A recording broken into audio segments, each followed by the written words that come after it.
j'ai sommeil, sucre d'âme me baisse, me botte bien dans mon lit. Elle me chante une chanson, fais dodo, mon bébé.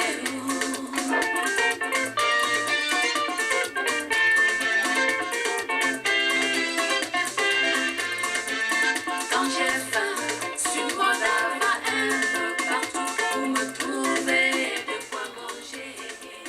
Sweet mother.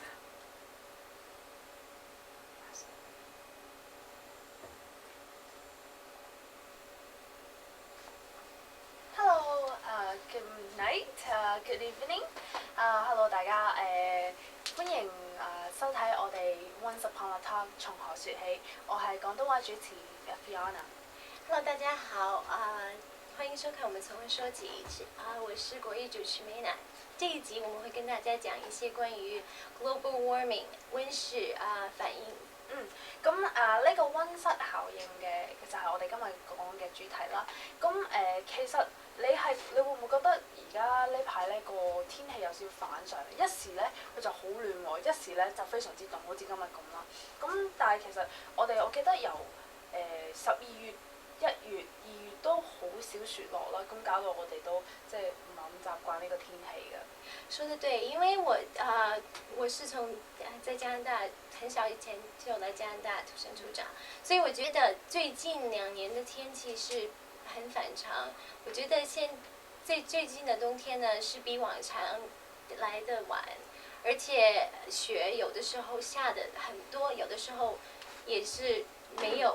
係啊，咁就其實聽啲傳媒啦，同埋啲科學家講咧，就呢個天氣反常咧嘅原因咧，其實係因為emission， 亦都係因為全球溫室效應嘅影響㗎。咁其實全球溫室效應咧，其實係乜嘢嚟嘅咧？其實呢，很多地方我們都會聽到一些關於全球溫室效應的消息，但是主要的原因，我覺得還是二氧化碳跟其他溫室氣體不斷在增加。係啊，咁其實全球變暖嘅效應咧，係指向一段時間咧，地球嘅大氣層啦，同埋海洋溫度咧有上升嘅現象嘅喎。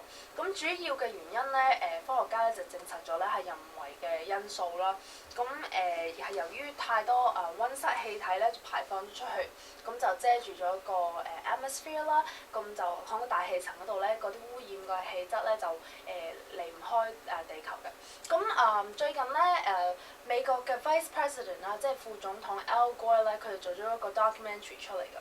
咁佢呢個 documentary 咧係關於global warming， 即係全球溫室效應嘅。咁好多cause 同 effect 嘅issue 嘅。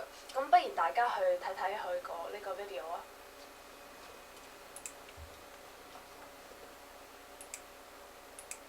One of the powerful lines in the film, An Inconvenient Truth, comes towards the end when you've set out the problem, you've said there's a scientific consensus, all the scientists who've written about this agree there's a problem, and the people sometimes move from denial, pretending there's no problem, to despair. They think there's nothing they can do.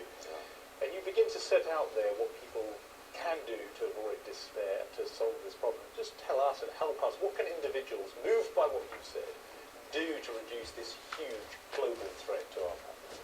First of all, conservation and greater efficiency in the way you use energy and resources is the number one step. Being a conscious consumer and being aware of the environmental implications of everything that you buy and every transaction you make in the marketplace, including in your pattern of investing.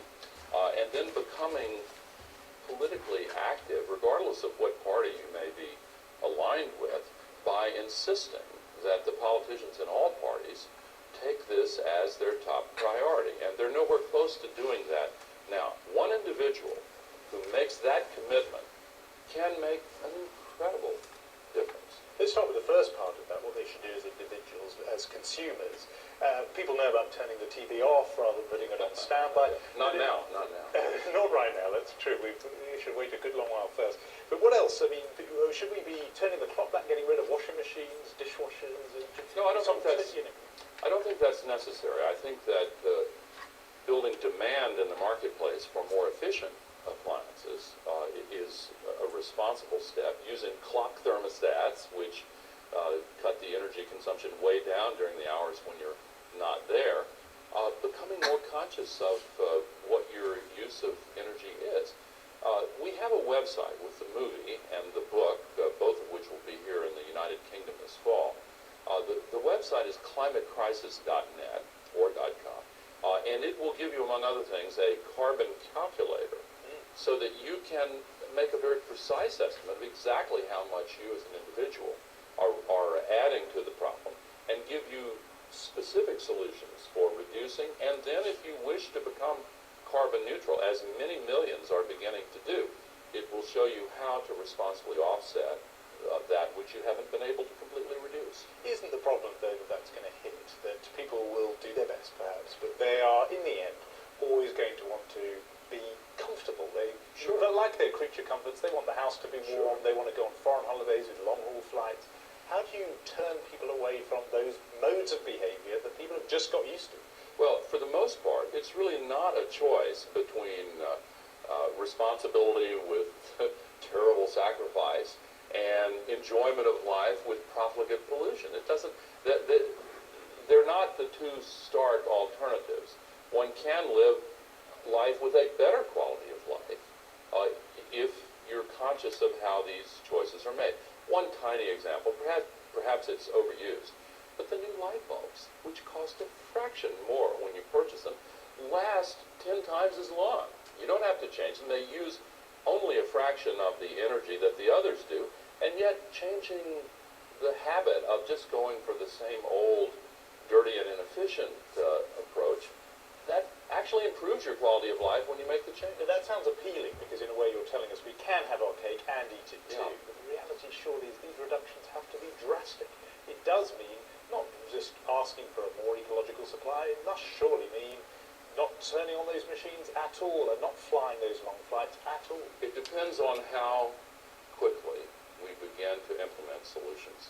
If we wait, if the politicians remain paralyzed and frozen and don't react, then we will get to a point where the consequences will be so obvious to so many that there will be a demand for sudden changes that may very well cause that kind of discomfort. But if we make changes in a speedy fashion, then we don't have to, we can avoid most of those discomforts. Let me give you an example. Even if we're talking about a 10-year window, this feels so urgent, and yet you're saying we can do it nice now, we may have to do it nasty later, but we could Well, do it. I mean, I think that, for example, transportation. We don't have to take 4,000 pounds of steel with us everywhere we go. And in the United States, mostly we do. In a car. Yes.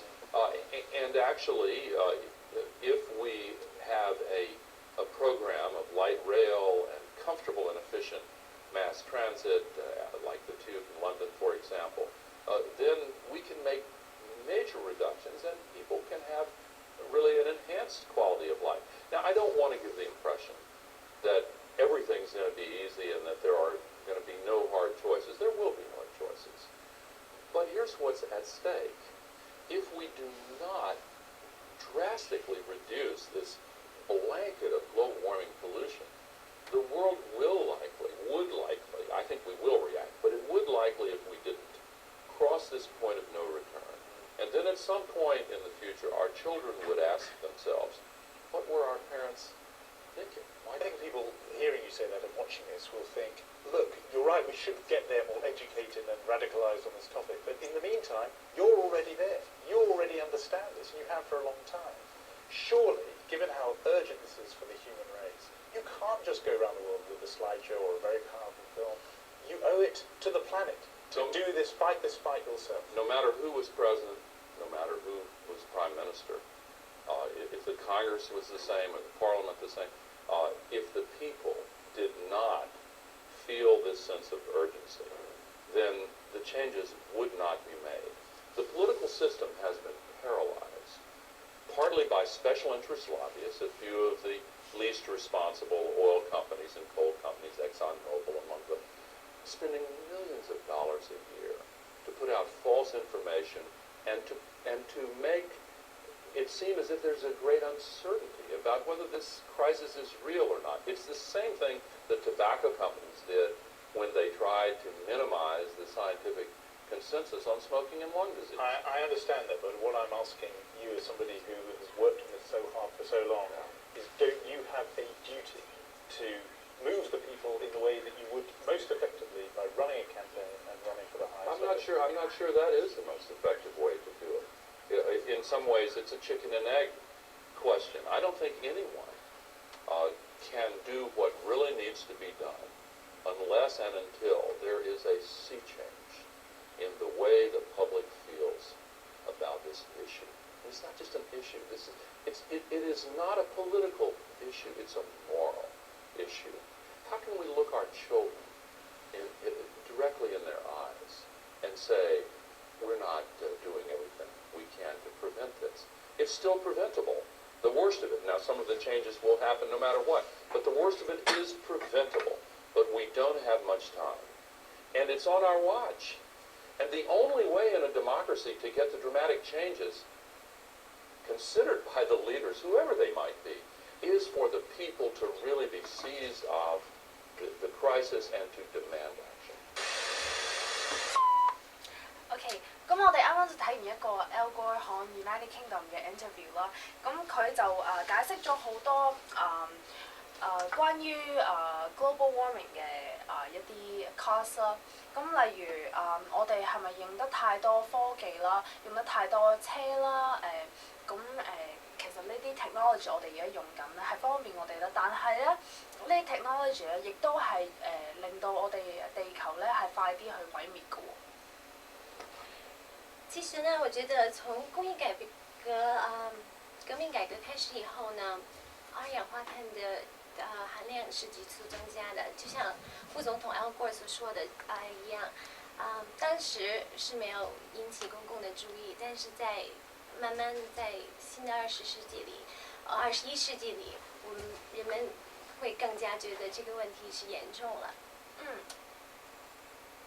所以呢，我们不单止就是在听过 Al Gore 所讲的话以后呢，我们也对这个全球变暖性的问题有所了解，而且我们还去收集了一些資料。係啦，咁呢啲資料咧已經包括咗咧，好似例如全球溫室效應咧佢哋會導致咗反常嘅天氣變化啦。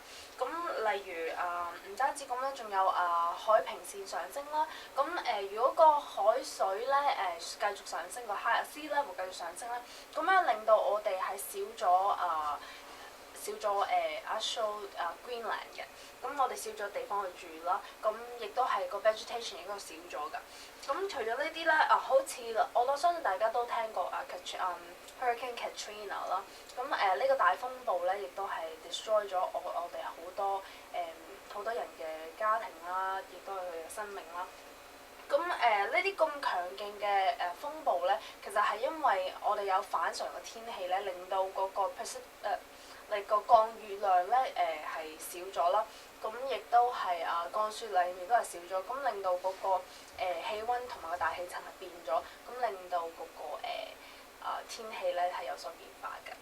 其實温度上升不單只有帶給大自然一些很多的natural disasters， 它會帶給整個我覺得生態環境一些不好的效果。其中呢因為隨着温度的上升，很多動物會繁殖的速度會加快，而且繁殖加快以後，我覺得就好像 natural diseases 這些傳染病也會隨着氣候變暖啦，而且傳播得更加快。係啊，其實如果係天氣變暖咧，亦都嗰啲細菌咧，亦都會更加去傳播得更加快嘅。咁除咗呢啲啦，咁其實科學家亦都係證實咗咧，二氧化碳咧，如果喺大氣層嗰度咧，佢哋可以喺個大氣層度生存50到200年咁耐嘅。咁其實你諗下，如果你係即係咁多好多呢個二氧化碳喺個天上面咧，係遮住晒我哋去另外一啲 pollution 咧係 evaporate out of Earth， 即係離開地球咁。其實咁樣係會令到我哋個氣温上升㗎。咁除咗呢啲啦，我哋仲有個預言咧，就係話如果繼續咁落去嘅話 ，OK 會有更多嘅 natural disaster， 即係天氣事件啦，咁會發生嘅喎。咁但係咧，我哋最近咧就睇到一個 video 咧，咁就係關於Al Gore 頭先嗰個 interview 嘅，但係我覺得係幾 funny 㗎。咁其實我覺得媒體跟我們報道的有很多關於全球變暖這個現象，有很多都不是好像實際上所說的一樣，因為據我的所收到的資料認為裏邊CO2 也是二氧化碳，就是它就是在很早以前，大氣層裡也已經有這麼多 CO2，而且在當時的氣候裡沒有產生這個溫室效應的效果。咁第二，如果其實咧我亦都聽到咧，咁頭先Al Gore咧已經係講過一啲即係關於有啲 company 有啲公司咧，佢哋發出假嘅信號啦，咁係講俾人聽咧，其實 global warming 咧唔係咁重要，唔係咁 severe 嘅，咁亦都唔會令到地球會去毀滅啊，甚至係有啲生物咧係會係冇咗佢哋嗰個佢哋會係 extinct 嘅。咁但係咧，即係就頭先講開啦，咁有一個 video 咧，我哋又好想同你 share 啦，因為我覺得頭先睇完一個咁 serious 嘅video interview 啦，about Al Gore啦，咁我哋又睇翻一個又係Al Gore嘅 video 啦，但係咧呢個係好得意嘅。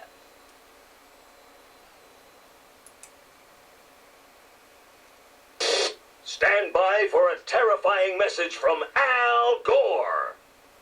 Hello, I'm Al Gore, and I'm here to scare you about global warming.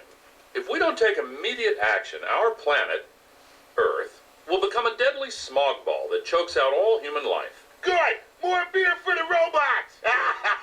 Quiet, Bender. We're melting the polar ice caps, brewing killer hurricanes, poisoning the air with noxious gases.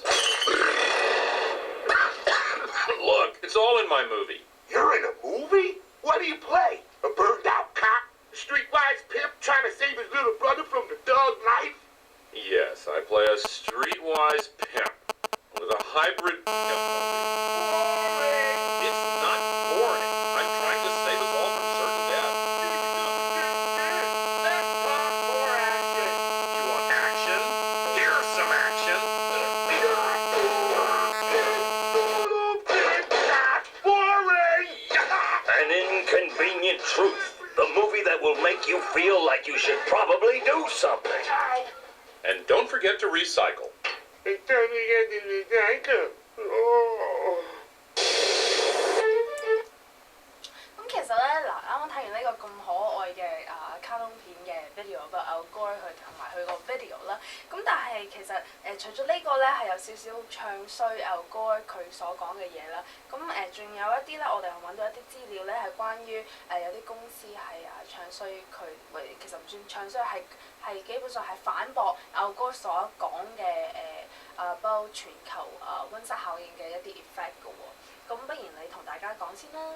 其實我們所收集的資料裡面顯示，全球溫室效應的主要原因跟在大氣層裡的二氧化碳沒有太大的相連，因為是當時在1萬年以前的植物化石裡顯示，當時的 CO2 也就是二氧化碳是跟現在的含量一模一樣，沒有少沒有多。咁其實係嘅。咁當時咧，我就聽講咧，我亦都讀過啲書咧，係關於當時即係甚至係10萬年前咧，佢哋嗰時嗰個二氧化碳咧係因為火山爆發嗰個同埋火山嗰個活躍咧係造成嘅喎。咁第二咧，我就聽講咧最近咧係有響北極同南極嗰度咧有啲 ice 咧係有啲大嘅冰塊咧係冰封咗好多年㗎啦。咁而家突然間就溶咗碎咗break 鳩喎。咁但係其實呢個 trend 咧，我亦都係聽到咧，就佢講話，其實喺100年前咧已經開始㗎啦。咁完全100年前我哋都冇乜 technology 啦，咁係，但係佢哋就 claim 話呢個係喺19世紀之前咧已經開始，就完全唔關溫室效應嘅問題喎。而且全球變暖人們總會覺得一年比一年更暖，這才是溫室效應的result。但是衛星測量溫度認為呢，最熱的一年並不是今年，也不是去年，最熱的一年呢是1998年，而且從2001年以後，我們的氣候已經開始變得穩定。咁就關於嗰個hurricane 啦，即係大風暴啦。咁佢哋咧就講話其實我哋所有比較 severe 嘅大風暴咧，其實唔係因為我哋嘅天氣變暖咗啦。咁其實係因為響1986年到1995年嗰時咧，就響西歐同埋北美洲仲有亞洲嗰度咧，佢哋就有一個tropical cyclone 咧，即係雨林嗰啲反應啦，令到嗰個即係最近呢幾年咧，嗰個 hurricane 係緊張咗。咁但係其實根據佢哋之前呢100年嚟嘅資料咧，其實反而嗰個風暴咧，佢哋話係少咗嘅喎。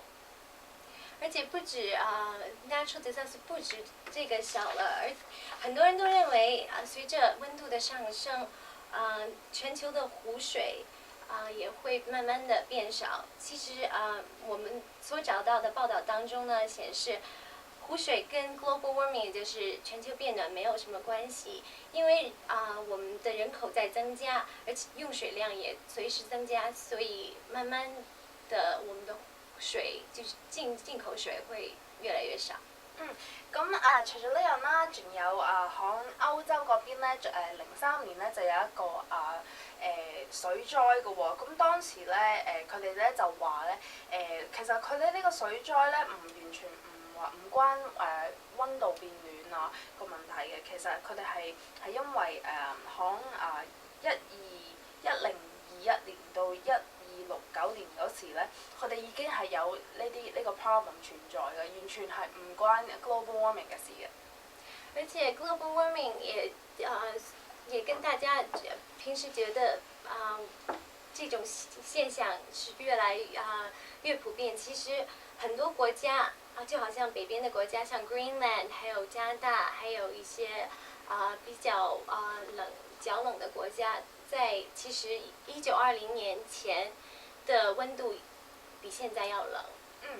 咁仲有咧佢哋亦都聽最近咧話報紙咧話 polar bear 即北極熊咧係嗰個佢哋個數量咧係比較少咗。咁但係咧根據佢哋嘅資料搜查咧，咁佢哋咧就話其實佢哋呢啲北極熊咧唔係少咗喎，反而佢哋仲多咗出嚟喎。咁而家喺加拿大咧已經有13種唔同嘅品種嘅北極熊咧係繼續存在啊。咁有11種呢個北極熊咧係嗰個數量咧係好 stable 好安全嘅。所以呢，我覺得雖然我們的二氧化碳還有溫室氣體越來越增強，它不會導致我們整個生態系統會有什麼就是像絕滅這種。OK， 咁仲有咧佢哋話咧係喺海入邊嘅珊瑚咧係接近有少少全部都死晒喎。咁但係其實咧佢哋亦都有科學家啦揾到啲資料咧係關於呢啲珊瑚咧，可能500 million years 即係5000年前咧，其實佢哋已經係有㗎啦。咁到而家咧佢哋一樣係生存緊啦。咁其實響佢哋睇到一啲響啲石頭度揾到資料出嚟啦。咁就呢啲珊瑚咧，就算響幾千年前咧，就算個 CO2 係好強勁或者嗰個二氧化碳好強勁啦，佢哋一樣係生存到，即係證明佢哋嘅生存能力咧係比較強啲嘅。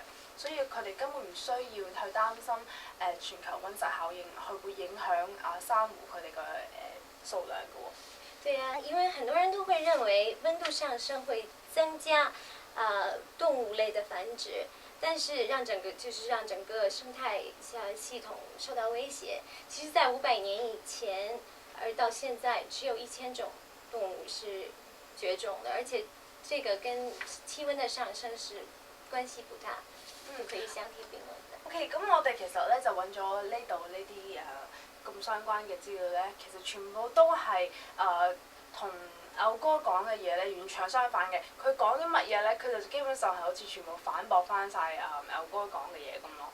对，因为我觉得传媒大家看信不信是在有你，但是有的时候每个问题都是有两面性的，所以在Al Gore 说global warming 这个 effect 会很大的同时，也有很多媒体就觉得global warming 不是我们真正要注意的问题，真正要注意的问题呢是应该让人们怎么增強他們對於氣候的變化，怎麼增強他們可以讓他們在這種惡劣的氣候裡生存。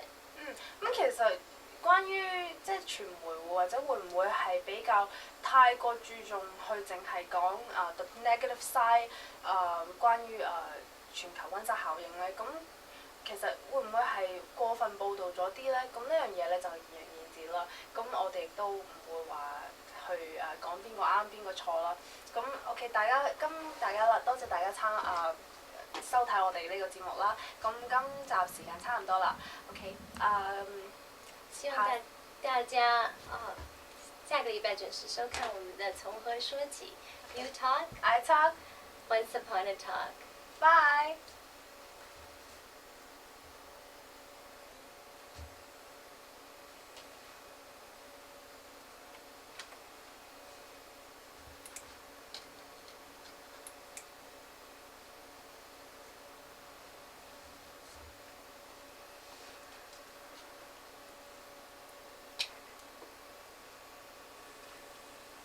美梦成真，谢谢，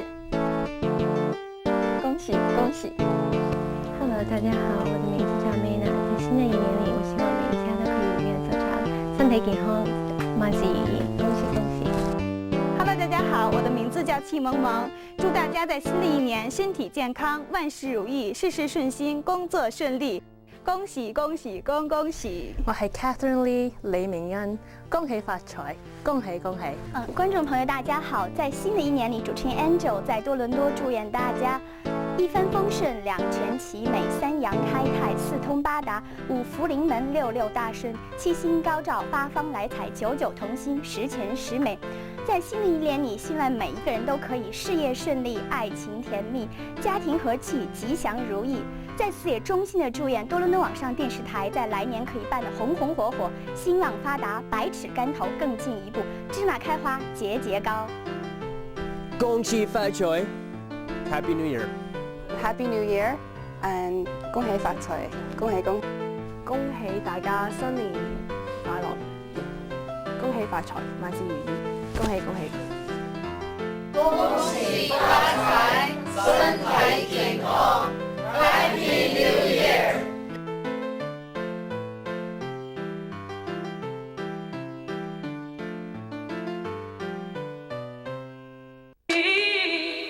So goodbye, please don't